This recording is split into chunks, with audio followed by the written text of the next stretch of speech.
Okay, you've got your new Saint palette. Let's get it going. So you got these little tints. You're just gonna pop them in like this. So let's put them all in. Okay, so let's get into the makeup application. So the idea is you're matched to 4 colors.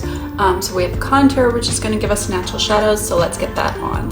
Okay, so I've got that contour on just the outside of my face to give the natural shadow back as 3D foundation. Go into your brightening shade. This is just gonna make your eyes pop and brighten your face. Okay, so that brightening shade, I just put it in my T-zone, and then my inner and outer eyes, you don't want it under your eyes because then that can create settling. Next, you're going into your main foundation shade. So this is like your main highlight, just your typical foundation. Okay, so I've got that main foundation shade on. Let's add some color to our face with the lip and cheek. It's a 2-in-1 tint. All right, so that lip and cheek shade is on my lips and on my cheeks, and I'm ready to blend.